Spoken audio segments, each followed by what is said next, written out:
갈라디아서를 살펴보고 있습니다. 우리가 무엇을 전할 때에 가장 중요한 것은 설득력입니다. 이 설득력이 있어야 돼요. 아무리 귀한 내용이라 하더라도 설득력이 없으면 그것은 증거하는 것하고는 전혀 상관이 없습니다.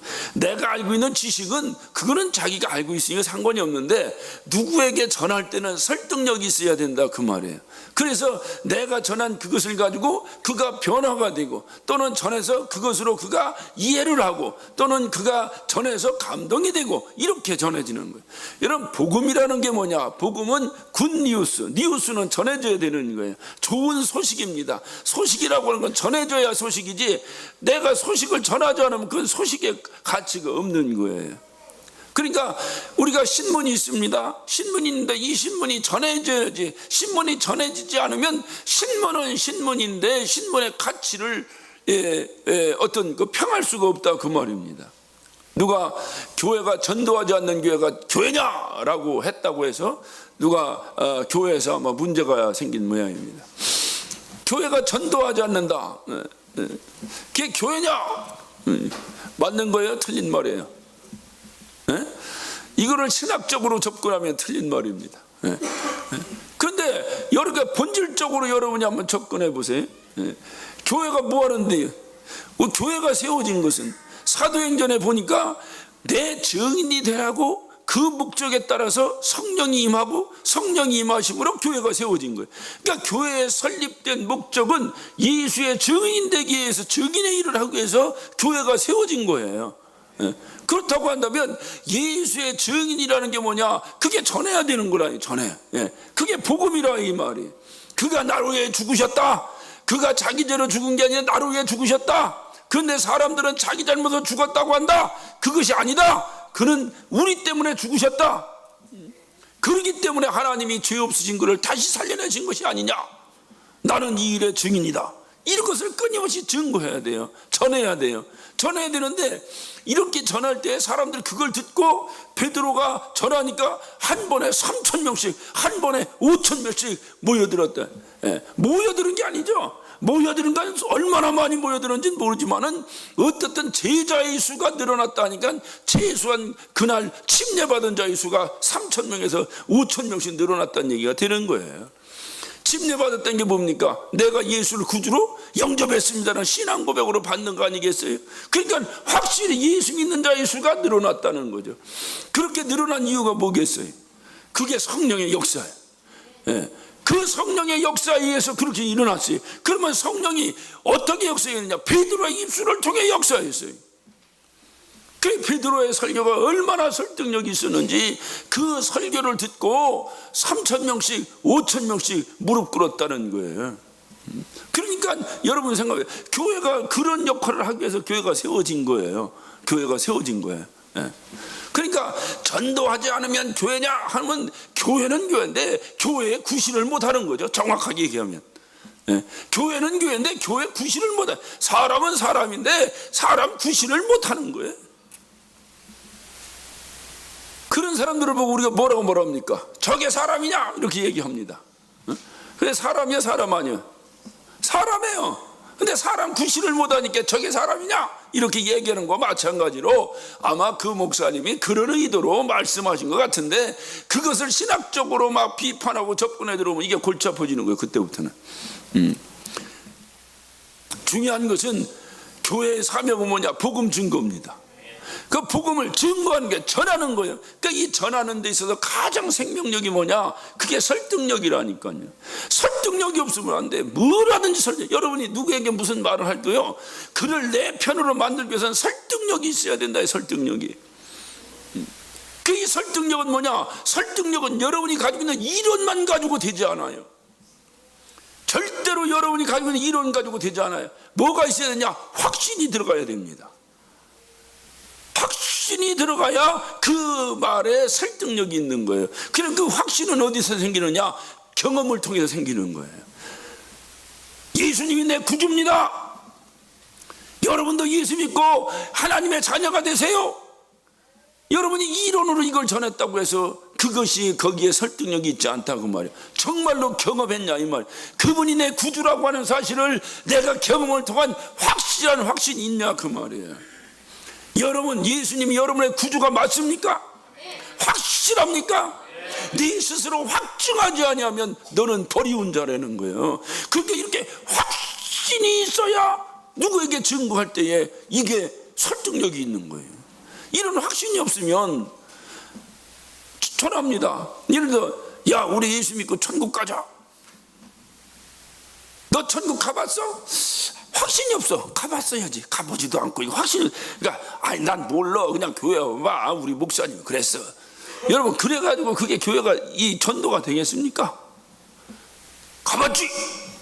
난 가봤지. 네가 언제 가봤어? 난 믿음으로 가봤지. 내가 봤다니까. 어젯밤에 내 꿈에서도 봤다니까. 할렐루야. 뭐 이런 설득력이 있어야 그가 그래? 저 사람이 허튼 소리 할 사람이 아닌데 저렇게 확실히 있게 얘기하는 거 보니까 이게 뭐가 있게 이게 누구에게 이게 어떤 그 영향력을 끼치는 설득력이다 그 말이에요. 여러분이 바울 서신을 쭉 보면요, 이 바울은 바로 이러한 공통점이 있어요. 바울의 메시지가, 바울이 왜 이렇게 이방인들에게 여러분 봐, 지금은 누가 전했던 안 전했던 간에 예수가 다 전해진 상태에서 안 믿는 사람들에게 다시 재차 전하는 거예요. 우리가 그래야 안 그래요? 미국에서 예수에 대해서 모르는 사람이 어디 있겠어요? 다 알지. 근데 안 믿으니까, 안 다니니까 우리가 다시 전하는 거예요. 그런데 사도 바울 때는 아니요, 아무도 들은 적이 없는데 처음부터 자기가 전하고 다니는 거예요. 얼마나 힘들었겠어요. 그런데도 불구하고 바울이 복음 전하는 곳마다 교회가 세워지고 복음의 폭발적인 역사가 일어나서 이방인의 복음의 사역자요, 가장 크게 하나님께 쓰임받았다고 하는 복음의 사역자가 된 것이 뭐냐 이 말이에요. 그것은 바울이 복음을 전할 때 설득력이 있었다. 강한 설득력이 있었던 거예요. 그 설득력이 바로 뭐냐, 바울은 항상 거의 자기 간증체에 설교를 합니다. 내가 이랬었다. 예수만 한다면 그런데 내가 이렇게 되었다. 항상 보면은 자기의 간증체에, 간증 형식의 설교를 해. 그러니 이게 얼마나 설득력이 있겠어요. 로또가 있습니다. 여러분, 로또 하나 사세요. 사서 당첨되면 대박입니다. 이거 하고, 내가 샀거든. 나 대박 됐잖아. 지금 봐, 나 지금 로또가 대박 됐잖아. 이거 하고 누구 말 듣고 로또를 사겠어요? 응? 이게 바울의 이 방법이에요. 그러니까 오늘도 바울은 오늘 얘기하고, 자기는 진리에 대한 객관적인 설명의 끝이지 않아요. 바울로 말하면은 성경의 박사 아닙니까? 어찌 보면 복음의 이론을 완성한 사람 아닙니까? 그러나 그것으로 그가 끝난 것이 아니라 그는 항상 자기의 주관적인 간증을 어떤 확신 있게 함께 어떤 게 애드해서, 이게 혼합해서 포함시켜서 이렇게 증거했어요. 오늘 여러분, 오늘 이 본문 말씀에 여러분 13절부터 봅니다. 내가 이전에 유대교에 있을 때, 그게 뭐 간증이잖아요. 내가 이전에 유대교에 있을 때 행한 이 일을 너희가 들었거니와 하나님의 교회를 심히 핍박하고 잔해하고 내가 내 동족 중 여러 연갑자보다 유대교를 지나치게 믿어 내 조상의 유전에 대해 더 열심히 있었다. 과거에 내가 이랬다. 근데 지금 내가 이렇게 복음 중보자가 됐다. 그 모든 것 다 배설물처럼 버려버리고 지금 내가 생각해 가장 차라리 천한 천막 만드는 이 천막을 만들어서 팔아가면서 내가 자비량으로 너희들에게 복음 전하는 이런 존재로 변해버렸다. 이 변하는 이 과정 속에 무슨 일이 있었겠냐? 내가 예수를 만났다 그 말이에요. 이 예수를 너도 만나라. 그러면 삶이 변한다. 하늘에 소망이 있다. 이렇게 전하니까 이 바울이 과거에 그랬던 사람인데 이렇게 변했네. 이런 주관적인 자기의 어떤 경험과 체험이 간증으로 해서 복음에 실어서 전해지니까 이게 막 폭발적인 역사가 일어나 버려요. 폭발적인 역사가. 이게 바울이 설교했던 이 방법이라. 그래서 바로 중요한 것은 뭐냐, 바울이 복음을 전함에 있어서 설득력 있고 복음 사역자를 크게 쓰임받을 수 있었던 것은 항상 객관적인 이론과 주관적인 확신, 이것이 더해져서 더해져서 내가 어떤 예수에 대해서 알고 있는 성경 공부를 통해서 알고 있는 이론에 내가 만난 예수가 더해져서 할렐루야 이렇게 증거되어야 된다 이 말. 그러니까 그런데 내가 예수를 만났어요. 오늘날 이론적인 그리스도인들이 얼마나 많이 있습니까? 이론적인 그리스도인들이. 오늘날 왜 교회가 점점 숫자가 준다고 생각해요? 오늘날 왜 주일학교 숫자가 점점 준다고 생각해요? 오늘날 왜 청소년들이 교회 안 나온다고 생각해요? 어떤 사람들은 그렇게 얘기합니다. 세상의 문화가 너무 재미있어서 또는 교회가 시설들이 시원찮아서 어째서 여러분 다 내려놓으세요. 다 비근한 예로 몇십 년 전에 제가 주일학교 다닐 때만 해도 여러분 풍금이라는 얘기 들어봤어요? 풍금 들어봤어요? 요 옆에 가니까 어코디언 가게가 이거 들어왔더라고. 나 어제 처음 봤어. 어제 이렇게 가보니까 어코디언 가게가. 예. 저거는 손으로 이렇게 하면 바람 넣는 건데 풍금은 발로 계속 누르고 쿵짝쿵짝해서 바람 넣어가지고 치는 풍금이래. 그거 하나만 있어도 주일학교 바글바글 모였습니다. 예전에는 교회 그냥 가만히만 깔아도 예전에 우리 그 시골에 우리 목사님 그 교회 그냥 대충 줘놓고 비가 오면 예전에는 왜 이렇게 비가 많이 왔는지 비만 오면 그냥 스레트라고 그러나 그 뭐라 그러나 그 위에 막 빗소리가 들리면서 도대체 예배가 이게 왜 이렇게 마이크 시스템이 좋지 않아요? 그냥 빗소리가 그러니까 이게 도대체 설교가 되는지 마는지. 그런데도 보면 바닥은 가만히 깔았지. 그러면 항상 말씀하세요. 여러분이 가만히를 금방석으로 생각하시고 그러면 아멘이 찢어지게 나오고. 그러니 가만히를 금방석으로 생각해서 이제 카펫은 뭐요 이건? 그러니 여러분 생각.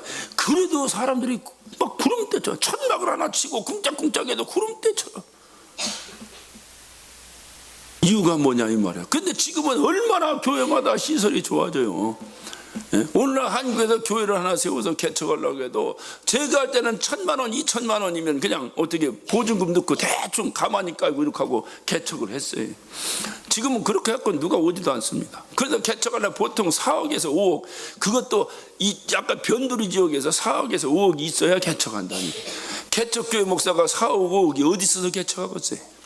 그러니까 교회가 개척이 안 되는 거예요. 그냥 오늘날은 개척을 안 해. 안 하는 게 아니라 못 하는 거예요. 여러분 시설 그렇게 좋아지니까 엄청나게 많은 사람들 교회 옵니까? 아니요. 점점 줄었다는 거예요. 그러면 예전만큼 교회가 가르치는 것이 없어졌습니까? 예전에 저희 교회 다닐 때 무슨 제자훈련이 있어요. 뭐가 있어요? 그런 거 들어본 적도 없어요. 뭐 제자훈련은 12제자만 받는 줄 알았지 우리가 무슨 제자훈련이 어디 있어요? 그냥 교회 가는 거예요. 그냥 교회 가는 거예요. 새벽이면 가서 눈물 흘리고 기도하고 가자 주일날 가서 쭈그리고 앉아가지고 몇 시간을 설교하는지 도대체 막 다리가 오금이 저려도 깜짝 그래서 에어컨이 어디서 에어컨이 큰 선풍기 하나만 돌아도 그것도 감사하고 없으면 말고 그냥. 그래도 은혜가 폭발력으로 쏟아지고 눈물 없이는 예배할 수 없는 그러한 예배. 불과 몇십 년 전에 제가 경험한 예배예요. 이게 뭐 옛날에 우리의 무슨 여기 뭐 사도 바울 표현처럼 많은 연갑자들이 경험한 게 아니에요. 그냥 몇십 년 전에 제가 교회 다닐 때 경험했던 일들입니다. 근데 오늘날은 안 된다니까요. 그 이유가 뭔지 아세요? 배움이 부족해서 그런 게 아니에요. 예수에 대해서 아는 것이 부족해서 그런 게 아니에요. 성경 공부가 없어서 그런 게 아니에요. 오히려 이전보다 훨씬 더 목사님들의 수준으로 말하면 예전 목사님보다 훨씬 더 오늘날 목사님들에 대한 어떤 평가를 보면 옛날 목사님들 진짜 거의 진짜 무식에 아주 그냥 지평을 이뤘던 목사님들이라고 표현할 정도로 그들이 무슨 뭐 박사학위가 있었습니까? 뭐가 있었습니까? 중요한 건 뭐냐? 그들에게는 체험이 있었다고 말이에요. 그들에게는 경험이 있었다고 말이에요. 예수를 만난 경험이 있었다 이 말이에요. 산상 기도해야 한다고, 산상 집회 한다고. 오늘날 산상 집회라는 걸 내가 들어본 적이, 산상 집회 한다고 산 꼭대기에 모여 앉아가지고, 그게 뭐 마이크가 있습니까? 뭐가 있습니까? 소리 질러가면서 설교하고, 거기서 아멘하고, 흩어져서 나무뿌리 뽑아낸다고 붙잡고 기도하고. 그때 그런 기도의 힘에 경험과 체험이 있었기 때문에, 그러니 이 복음이 설득력이 있는 거예요. 설득력이. 누구에게 증거할 때 설득력이 있는 거예요. 오늘날 그게 없는 거예요.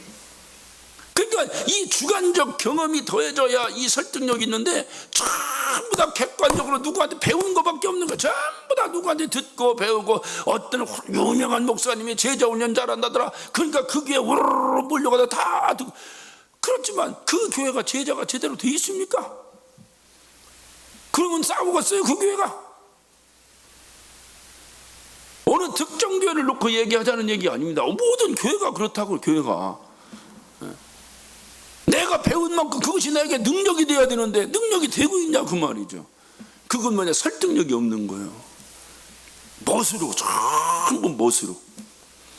우리 하나님은 너를 외모로 취하지 않겠다고 하는데, 신앙생활을 외모로 하는 거 전부 멋으로, 다 멋으로. 중심을 보시는 하나님 앞에 내 중심이 보여지질 않는데, 설교를 하려고 해도 전부 멋으로 무슨 쩍쩍쩍쩍이나 하려고 하고, 자기가 경험한 게 아니에요. 남이 경험한 거예요. 자기가 경험한 게 아니에요. 그러니까 이게 무슨 설득력이 있어요. 설득력이. 그러니 오늘날 교인들은 줄어들 수밖에. 예수는 증거했는데, 글쎄 그 예수가 살아계셔야지. 죽은 예수는 소용없는 거잖아요. 살아계시다면 그의 액티브한 어떤 그런 뭐가 보여져야 되는데, 그것을 보여줄 수가 없는 거예요. 왜? 경험이 없는데. 내가 그런 경험이 없는데, 내 삶이 변화되고, 뭔가 내 가치관이 변화되고, 뭔가 내 문제의 해결이 되고, 뭔가 주 없이는 살 수 없다고 하는 그 어떤 고백이 예수 믿는 자들에게서 예전에 60년대 70년대 예수 믿던 자에 비해서 없어졌다는 거죠. 그것이 다시 말하면 피냄새가 없어졌다는 거지. 다시 말하면 야성이 없어졌다는 거지. 그러니까 전부 형식적으로 멋으로 그냥, 그러니까 이왕이면 좋은 교회. 그러니까 어느 교회 다니느냐가, 어느 교회를 다니느냐가 자기의 어떤 프라우드한 어떤 뭐가 돼버린 거예요. 예수를 믿냐 안 믿냐가 아니라, 우리 교회 가니까 어떤 시설이 잘 돼 있고 뭐가 잘 돼 있고 뭐가. 제가 누차 말씀드리죠. 우리가 예수를 만나기 위해 필요한 시설은 억만금을 들여서도 해야 합니다. 그것이 사치가 아니에요. 생명을 얻는데 돈이 뭔 소용이 있어? 그건 사치가 아니에요. 그런데 그것과 전혀 상관없이 사람들의 어떤 호기심을 끌어들이려고 하는, 그래서 무슨 특히 이민교회 그렇지 않습니까? 아이들 자기들이 케어하기 어려우니까 교회에다 맡기려고, 교회에 어떻게 잘 시설이 돼 있나. 제가 주일학교 다닐 때 저희 주일학교 반사는, 지금 생각하니까 중학교 3학년인데, 그때 저는 굉장히 어른으로 그를 봤어요. 굉장히 겁나 좀 무섭죠. 근데 지금 중학교 3학년 애들 가르치면 이게, 아이고, 나 중학교 3학년 예배 제대로 보는 놈을 못 봤어. 내. 그런데 그렇게 했는데도 주일날만 되면 주일학교 가는 게, 교회 가는 게 그냥 기다려지는 거예요. 기다려지는 거예요. 어느 날 그렇게 많이 배우고, 오늘날 그렇게 능력 있는 교사들이 주일학교를 한다는데 왜 주일학교 숫자가 줄어드냐고 말이죠. 이유는 한 가지입니다. 이론은 많이 가졌는데 예수를 만난 경험이 없는 거예요. 그러니까 그 어린 영혼을 향해서 짜증은 나지 그 어린 영혼의 귀함이 없는 거예요. 그러니까 짜증나니까 야단은 쳐져도 그 어린 영혼을 위한 눈물이 없는 거예요. 눈물이 없는 거예요. 어린 영혼을 끌어안고 울어야 되는데 그게 안 되는 거예요. 이거의 차이요, 이거의 차이. 그러니까 내가 예수님을 경험했냐 안 했냐, 이거의 차이야. 그런데 꼭 그런 건 아닌데, 성경의 역사나 나의 경험이나 우리 주변의 여러 가지 기독교 역사를 통해 볼 때 힘들고 어려웠을 때 예수님 만나는 경험이 훨씬 많아. 힘들고 어려울 때 예수 만나, 잘 나갈 땐 예수 만나, 굉장히 잘 나가는데 예수 만나, 이런 사람을 내가 거의 못 봤어요. 하던 사업이 쫄딱 망했는데 예수 만났다 소리는 수도 없이 들었는데, 잘 나가는데 예수 만났다는 사람은 내가 거의 들어본 적이 없어요. 건강해갖고 막 무슨 금메달 땄는데 예수 만났다는 사람 들어본 적이 없어요. 뭔가 병들고, 뭔가 나약하고, 뭔가 연약하고 할 때 내가 예수 만났다, 그 소리는 막. 내가 어떤 명예를 얻고, 내가 어떤 무슨 인정받아서 고관 대작이 된 다음에 예수 만났다는 사람을 들어본 적이 없어요. 뭔가 잘못해서 깜빵 구석쟁이에 구부리고 앉아 신세 한탄할 때, 그때 주님의 음성을 들었다는 사람은 수도 없이 들었어도.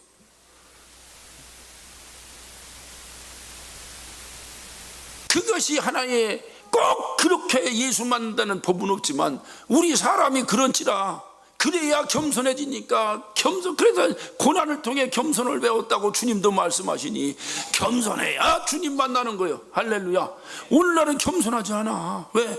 주님 없이도 뭐 오늘날 뭐 다 차 끌고 다니고 뭐 다 자기들 알아서 니나노 하고 다니고 다 하는데 뭐 예수가 뭐 필요하노?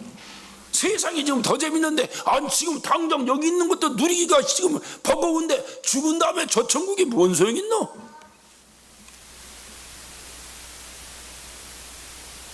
여러분, 이렇게 신앙생활하고 주님 못 만납니다. 정말 못 만납니다. 열처녀의 비유에, 이 열처녀는 다 주님 기다렸던 사람들입니다. 오늘날만 다 교회 다닌 사람들입니다. 근데 그 중에 5처녀만 주님 만났어요. 5처녀는 주님 못 만났어요. 왜? 기름이 준비되지 않았다는 거예요. 왜 기름을 준비 안 했을까요? 기름 준비할 그것 가지고 딴짓하고 돌아다닌 거예요. 왜 당장 오실 것 같지도 않고, 그러니까 딴짓하고 돌아다닌 거예요. 그래서 경험이 참 중요해요. 우리가 예수를 믿어도 예수를 만난 경험이 참 중요해요. 그래서 여러분 기도할 때 주여 나 좀 만나달라고, 그게 제일로 간절한 기도가 돼. 주여 나 좀 만나달라고, 나 좀 만나달라고. 내가 이론적으로는 김익현 목사 설교를 날마다 들어서 뭔가 알겠는데, 날마다 무슨 뭐 성경 공부해서 뭘 알겠는데, 날마다 무슨 모임을 통해서 뭘 알겠는데, 글쎄 그게 나하고 무슨 상관이 있냐고. 나 좀 만나달라고, 나 좀 만나달라고. 이것이 우리의 기도의 첫 자리가 돼야 되지 않겠어요? 여러분 삶에 예수를 만나보세요. 누가 변화하라고 해서 변화되지 않습니다. 저절로 예수를 만났는데 안 뒤집어지지. 아니 여러분, 예수를 만났는데 뒤집어지지 않을 간덩이가 세상에 어디 있어요? 저절로 되는, 저절로. 생각이 바뀌고, 여러분 생각이 바뀌어 행동이 바뀌는 거잖아요. 그러니까 예수 만나요. 예수. 이 사도 바울은 그 예수 만난 게 너무나 분명한 거라. 이 사도 바울의 힘이 어디서 나온 거요? 이거 예수 만난 게 너무 확실한 거예요. 너무 확실한 거예요. 이 만났는지 내 성령을 받았는지 안 받았는지 이게 아니라 너무나 확실한 거예요. 너무나 확실한 거야. 그러니까는 너 안에 예수 그리스도가 계신 것을 확증하라. 확실히 증거하라. 이 확실히 증거된 사람이야, 이 사도 바울은. 그러니 이 사람이 복음을 증거할 때 얼마나 설득력 있게 증거됐겠어요? 얼마나 설득력 있게. 이거 이게 참. 그래서 바로 이 사도 바울에 있어서는 네가 복음을 증거하면서 두 가지의 확신이 있어서 확실한 어떤 믿음이 있었어요. 확실한 믿음이 있어서 두 가지의 확신이.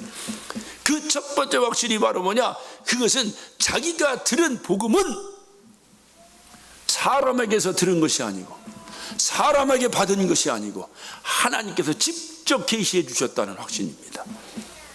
여러분, 예수 그리스도가 하나님의 아들이시고, 그리고 나의 구세주라고 하는 사실을 김익현 목사 통해 들은 거요, 하나님께서 여러분에게 확실히 계시해 주신 거요. 네? 어떻게 된 거예요? 확실히 계시해 주신 거요? 확실합니까? 세상의 지식으로 받은 게 아니라 확실히 이건 하나님이 나에게 계시해 주신 것입니까? 내가 구원받아 하늘나라 간다는 것은 세상의 이론으로는 증명할 수가 없어요. 세상의 이론이 어떻게 죽은 자가 다시 살아납니까?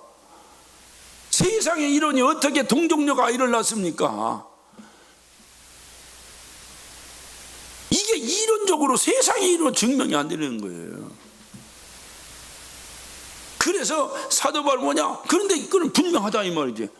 예수 그리스도께 나를 위해 죽으시고 나의 구세주가 되시고 내가 하나님의 자녀가 되었다. 이거는 분명하다고 말이지. 이 사도 바울이 가지고 있는 것은, 그러니까 이것은 사람에게서 받거나 사람이 나에게 전해준 것이 아니라 하나님이 나에게 전해주셨다.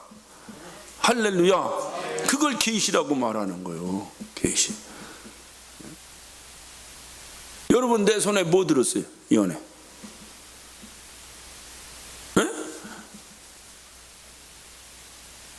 뭐 들었어요? 혁진아, 뭐 들었냐 여기 목사님 손에? 모르지. 모르는데 내가 이렇게 손을 펴서 보여주는 거예요. 뭐가 들었다 이렇게. 이것을 계시라 이렇게 말하는 거예요. 우린 몰라요. 내가 하늘나라 가봤습니까? 내가 하늘나라 못 가봤다니까 나를 우습게 보는 사람들 많아. 근데 못 가봤다고 하는 게 정직한 거지, 가봤다고 하는 게 거짓말이지. 못 가봤어요. 그런데 확신해요. 하늘나라가 있는 건 확신해요. 왜? 하나님이 나에게 알려주셨어요. 이게 우리의 신앙이라니까요. 이거에 대한 확신이 있냐 이 말이죠. 여기 봐요. 여기 봐. 자, 11절. 형제들아, 내가 너에게 알게 하노니 내가 전한 복음이 사람의 뜻을 따라 된 것이 아니라 이는 내가 사람에게서 받은 것도 아니요 배운 것도 아니요 오직 예수 그리스도의 계시로 말미암은 것이라. 할렐루야. 사도 바울이 얼마나 많은 지식을 가지고 있었습니까? 얼마나 많은 세상의 이론을 가지고 있었습니까? 근데 그 지식과 이론은 누구한테 배운 거예요? 누구한테 받은 거요? 사람한테 받은 거라니까. 이 글을 읽어보면 알잖아요. 다 그 사람한테 받은 거라는 거지 그거는. 그런데 내가 너에게 전하는 복음만큼은 사람에게서 받은 것이 아니다. 왜? 그 많은 이론을 가지고 그는 복음을 들어본 적이 없거든요. 그 많은 이론을 들어가지고 그 많은 철학을 듣고 그 많은 어떤 이 세상의 과학을 듣고 이 세상의 어떤 이성을 듣고 수많은 것을 들었어도 그 들음으로 말미암아 예수 그리스도가 나의 구세주가 되었다는 얘기는 한 번도 들어본 적이 없거든요. 어디서 들은 거예요? 다메섹에 예수 믿는 자들 잡아서 죽이러 가다가 그 다메섹 도상에서 불이 번쩍 하면서 사울아 사울아 너는 어찌하여 나를 핍박하느냐. 나는 네가 핍박하는 예수다. 이 소리를 들으면서 그 자리에서 고꾸라지면서 복음을 들은 거예요. 그러니까 사도 바울은 분명하게 자기가 이제까지 공부하며 어디서 뭐 율법을 공부하고 뭐를 하고 로마에 가서 공부하고 박사학위를 받고 뭐하고 이렇게 수많은 노력 끝을 통해서 예수가 누군지를 듣지 못했다는 거예요. 그러니까 이렇게 예수를 아는 고상한 지식 앞에 고상하다. 예수를 아는 지식이 제일로 고상하다라고 말. 고상하다. 이 고상한 지식 앞에 자기가 알고 있는 모든 것을 배설물처럼 버려버렸다는 거예요. 사람 앞에서, 아니 여러분, 하나님 앞에서 듣고 나니까 사람 앞에서 들은 지식은 아무것도 아니더라는 거예요. 이게 사도 바울의 간증이고 고백이에요. 이 놀라운 자기의 신앙 간증이 복음에 더해지니 얼마나 그가 전하는 복음이 폭발적이었겠어요. 얼마나 그가 전하는 복음이 폭발적이었겠어요. 이론적으로 무슨 에덴 동산에 선악과가 있었걸랑? 그런데 그거를 말 안 듣고 따먹었걸랑? 그래서 우리가 다 죄인 되었걸랑? 그런데 예수님이, 여러분, 이거를 내가 경험하고 정말로 우리는 죄 때문에 하나님과 갈라서서 하나님과 원수되었다고 하는 분명한 나의 경험이 있지 않고 어떻게 이것을 이론적으로 설명해서 누구를 꼬시겠어요? 누구를 한 사람인들 여러분이 복음 전에서 이전에 앉혀놓을 수 있겠냐 그 말이에요. 오늘날 왜 이렇게 전도가 안 되는 거예요? 설득력이 없는 거예요. 이 경험이 없는 거예요. 이 경험이. 내가 정말 죄인 돼서 하나님과 원수 되었다고 하는 경험이 없는 거예요. 그런데 이제는 내가 하나님의 자녀가 되었다는 경험이 없는 거예요. 이것이 더해져야 설득력이 있는데 이게 더해지지 않는 거예요. 전부 이론이야, 이론. 왜 전도하냐고 그러면 나중에 성질나는 게 목사가 하도 하라서 할 수 없이 하긴 하는데, 그러니까 어떠한 전도의 이론을 가지고 전도가 안 된다니까요.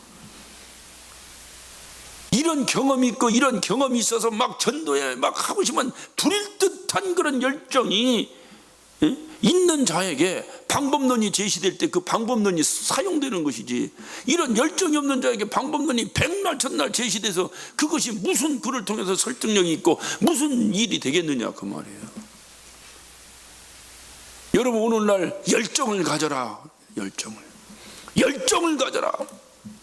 세상에서 젊은이들에게 열정을 가져라. 젊은이들 다 열정이 없어져 버렸습니다. 다 떨어져 버렸어요. 왜? 그래, 열정 가지고 그렇게 공부하고 열정 가지고 그렇게 열심히 하면 뭐해? 줄 잘 서야 돈 버는데. 열정 가지고 그렇게 해서 뭐해? 사기치는 놈 하나 만나면 다 끝나는데. 열정이 다 없어져 버렸어요. 이제 공부하는 것보다도 재수 좋은 거, 어디 가서 재수 좋게 어디 가서 운이 좋아야 되는데, 그래서 매사에 뭐 할 때 보면 뭐 할 때 보면 뭐 다 무슨 뭐 뭐라더라, 뭐라고 하던데 잊어먹었네. 운이 있어야 돼. 뭐 기삼운칠이라나, 기삼운칠. 예. 자기가 가지고 있는 기술은 3이면 되고 운이 7이어야 산다는 거예요. 여러분, 이런 세상에서 공부하겠어요? 이런 세상 공부하겠어요?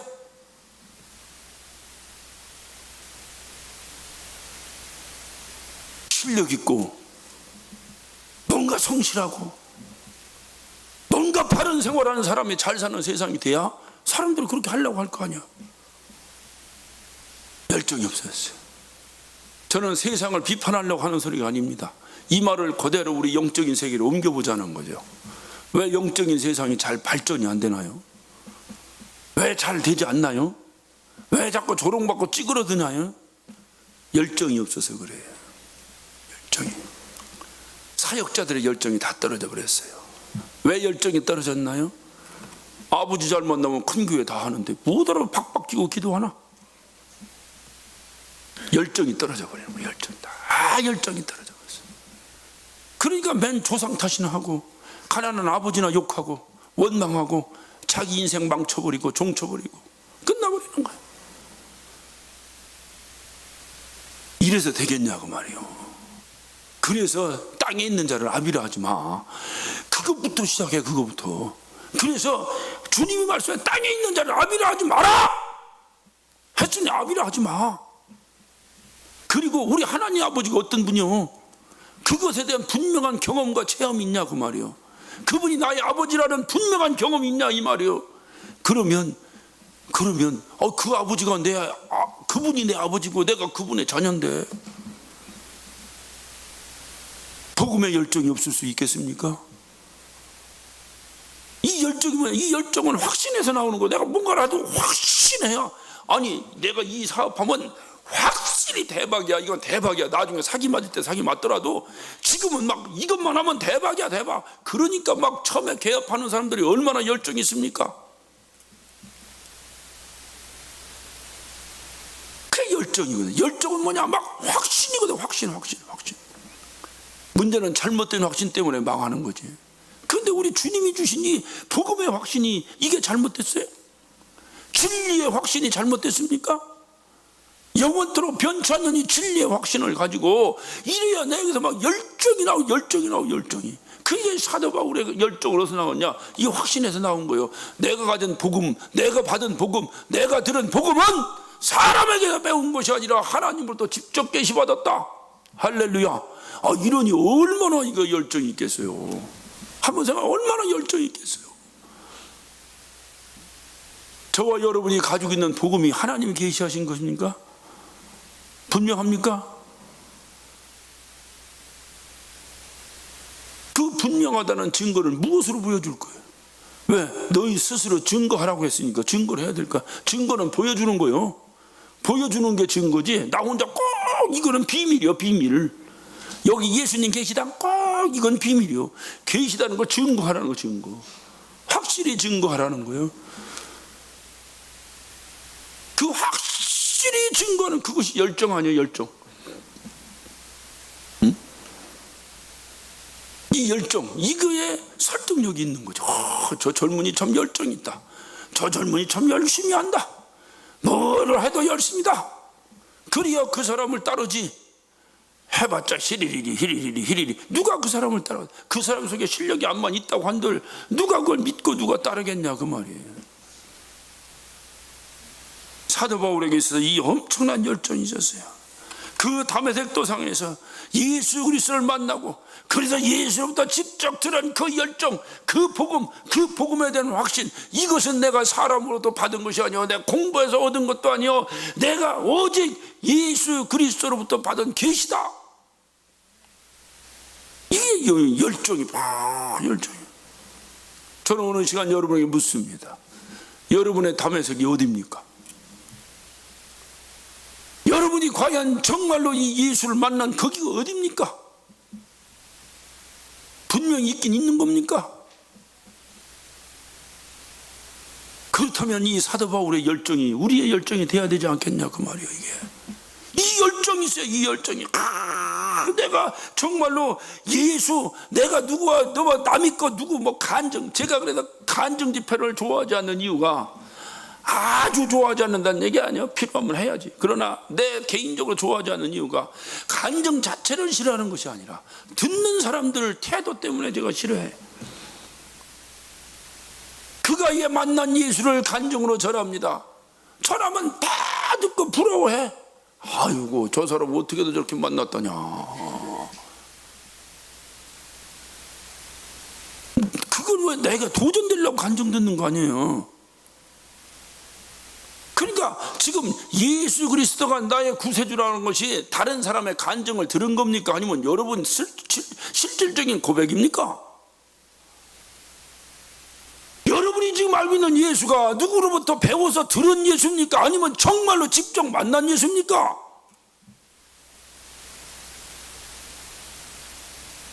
성경은 말합니다.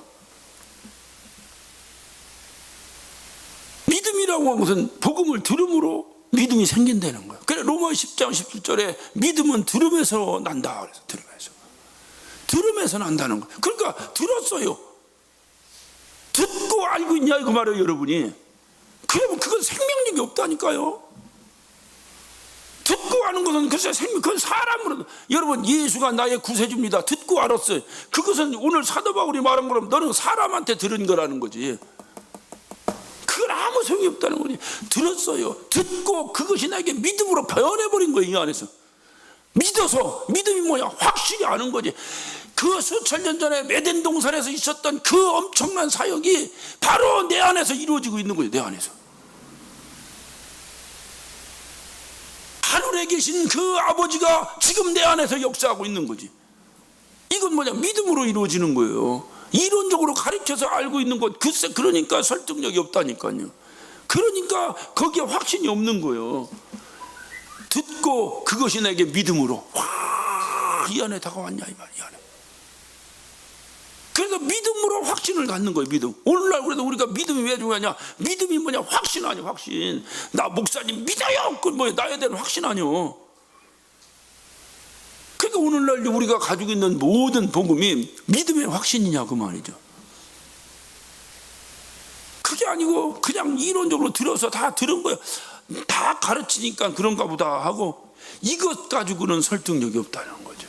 이것 가지고는 우리의 심령 가운데 깔아앉는 열정을 회복할 수가 없다는 거죠. 믿음으로 여러분이 확신하고 있는가? 주님이 여러분이 묻습니다. 여러분이 예수 그리스도께서 우리의 구세주가 되심을 믿음으로 확신하십니까? 지금 죽어도 내가 천국 간다는 걸 확신하십니까? 그래야 죽음에서 자유함이 있는 거요. 세상 만사 짜증나니까 빨리 죽었으면 이것이 죽음을 초월하는 게 아니에요. 우리가 죽음을 좋아하는 건 죽음이 끝이 아니고 새로운 세상이 내게 펼쳐진다고 하는 확신 때문에 죽음에서 자유함 얻는 거예요. 이것이 여러분의 확신이 있냐 이 말이죠. 사도 바울은 그 확신 가지고 이 폭발적인 역사를 이룬 거예요. 사도 바울이. 또 한 가지 그가 가지고 있는 확신이 있습니다. 그가 가지고 있는 확신이 뭐냐? 그는 주님의 부르심에 대한 소명에 대한 확신이에요. 소명에 대한 확신이 분명히 있었어요. 우리 15절을 한번 봅니다. 그러나 내 어머니의 태로부터 나를 택정하시고 은혜로 나를 부르셨다. 여러분, 이것 때문에 자꾸 칼빈주의자들이 주장하는 게 바로 이게 불가항력적인 선택을 자꾸 얘기하는 거예요. 불가항력적 은혜로 하나님이 일방적으로 선택했다고, 그래 택자 불택자 뭐 이런 소리를 하는 거예요. 그게 아니에요. 오늘 여기 사도 바울이 외친 거냐? 앞에 간증이 있잖아요. 자기가 예수를 만난 거예요. 먼저 예수 만났죠. 만나고 나서 고백하는 거잖아요. 이 고백이 있은 다음에 그래서 나는 예수 믿었다가 아니에요. 예수를 만나 복음을 받아들인 다음에 그가 자기 삶을 돌아보니까 자기가 고향이 어디? 어디서 태어났어? 사도 바울 고향이 어디요? 길리기아 다소예요. 길리기아 다소에서 태어났어. 사도 바울이 거기서 태어나고 싶어 태어났어? 태어나 보니까 거기요. 이것이 바로 뭐냐? 자기가 한 것이 아니라 하나님이 하신 것이라는 거지.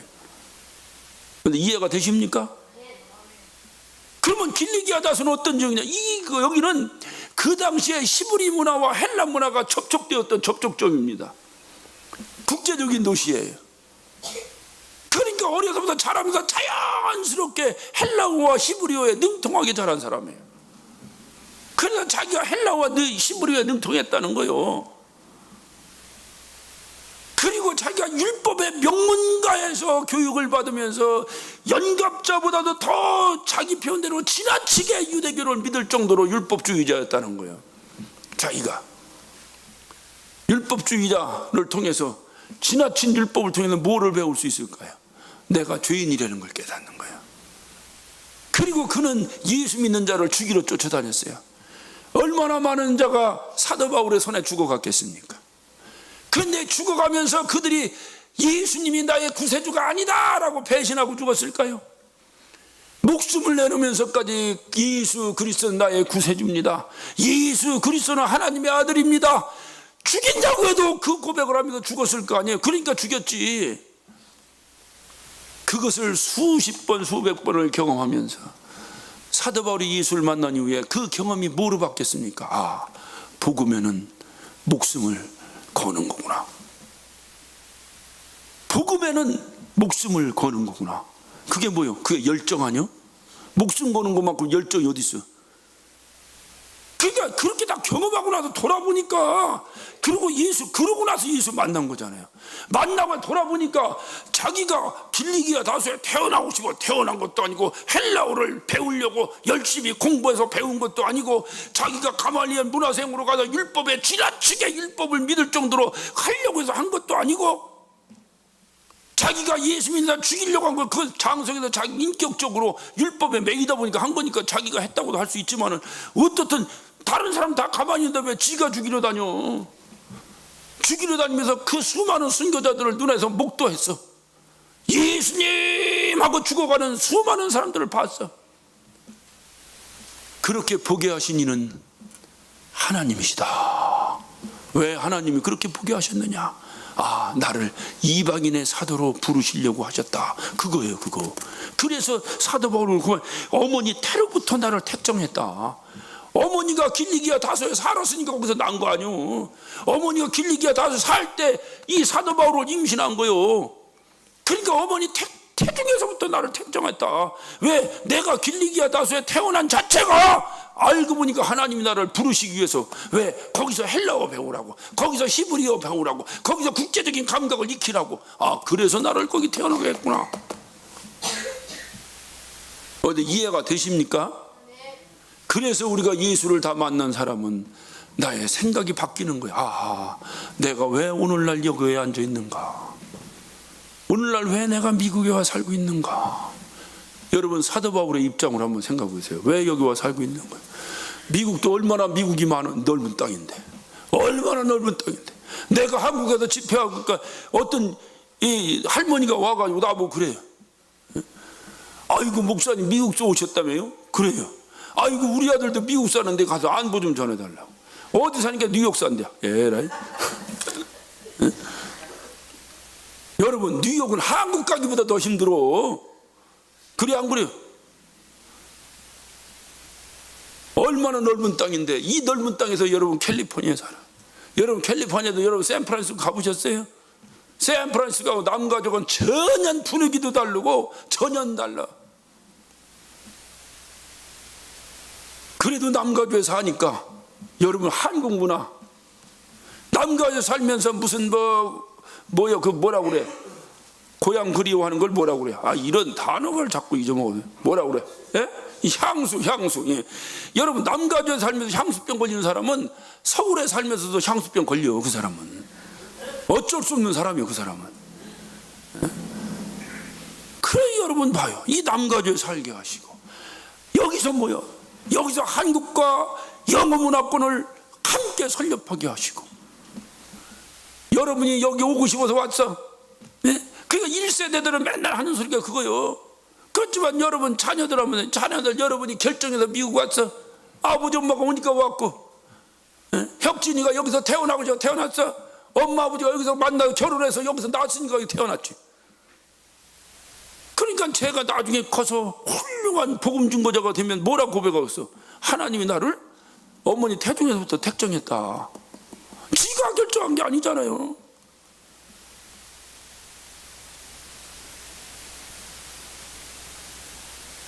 지금 내가 무엇하고 있는가? 왜 나는 하던 일이 자꾸 이렇게 힘들고 어려워? 나는 왜 이렇게 좀 가난해졌는가? 나는 왜 이런가? 팔자가 사나워서 그런가? 옛날에는 재수가 옴붙어서 그랬나? 옛날에는 다 그렇게 생각했는데 내가 예수를 온전히 만나고 나서 생각하니까 아하, 내 어머니 태중에서부터 나를 택정하고. 사도 바울은 이것을 이렇게 고백합니다. 은혜로 나를 부르셨다.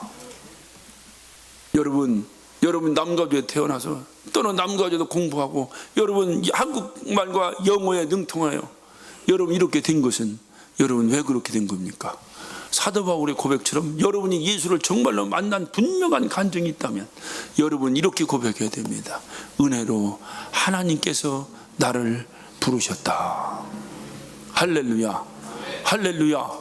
이 열정이 우리에게 있어야 될까? 이 열정이. 예. 그게 뭐냐? 부르심에 대한 확신이 있으니까 이 열정이 와 지금까지 내가 산 것이 그게 우연히 된 게 아니고 바로 이거구나. 이거. 예? 모세가 40년 동안 왕궁에서 왕자로 살다가 또는 쫓겨나가지고 40년 동안 광야에서 가장 천한 목동으로 40년을 살았다. 왜 그랬는가? 나중에 돌아보니 이스라엘 민족들을 이끌어내는 지도자로 삼으시려고 하나님이 그러셨구나. 하나님이 이 소명에 대한 확신이 있어야 될 거 아니에요.